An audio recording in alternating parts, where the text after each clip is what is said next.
તો બનાસકાંઠાના અંબાજીમાં ભક્તોનું ઘોડાપુર ઉમટ્યું છે। માના શરણે લોકો દર્શનાર્થે આવી રહ્યા છે। દૂર દૂરથી ભક્તો દર્શન કરવા માટે આવી પહોંચ્યા છે। તો અંબાજીમાં ભક્તોનું ઘોડાપુર ઉમટ્યું છે। લાખો ભક્તોએ દર્શન કર્યા છે। ભાદરવી પૂનમના મેળાને લઈને ઘોડાપુર ઉમટ્યું છે। તો અરવલ્લીની ગિરિમાળાઓ જય અંબેના નાદ સાથે ગુંજી ઉઠી છે। તંત્રએ ભક્તો માટે તમામ પ્રકારની વ્યવસ્થાઓ પણ ગોઠવી દીધી છે। ભક્તોને કોઈ તકલીફ ન પડે તે માટે ખાસ વ્યવસ્થાઓ કરવામાં આવી છે। ભાદરવી પૂનમના મેળાને લઈને ઘોડાપુર ઉમટ્યું છે।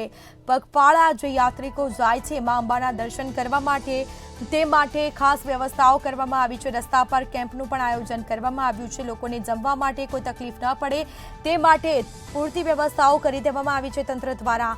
જેમાં અરવલ્લીની ગિરિમાળાઓ જય અંબેના નાદથી ગુંજી ઉઠી છે।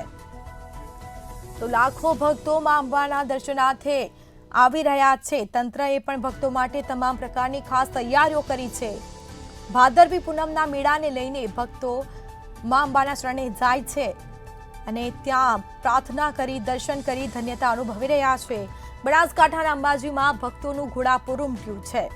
જેના સીધા દ્રશ્યો પણ જોવા મળી રહ્યા છે। પગપાળા સંઘ પણ જતા હોય છે તેઓ માટે પણ ખાસ વ્યવસ્થાઓ કરવામાં આવી છે। અરવલ્લીની ગિરિમાળાઓમાં કહી શકાય કે ભક્તોનું ઘોડાપુર ઉમટ્યું છે અને જય અંબેના નાદ સાથે રસ્તાઓ પણ ગુંજી ઉઠ્યા છે।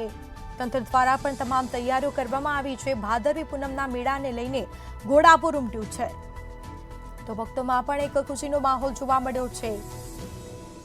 ભક્તોને કોઈ તકલીફ ન પડે તે માટે તંત્ર દ્વારા તમામ તૈયારીઓ પણ કરી દેવામાં આવી છે। તો જમવાની સાથે સુવાની પણ વ્યવસ્થાઓ કરવામાં આવી છે। અરવલ્લીની ગિરિમાળાઓ જય અંબેના નાદથી ગુંજી ઉઠી છે।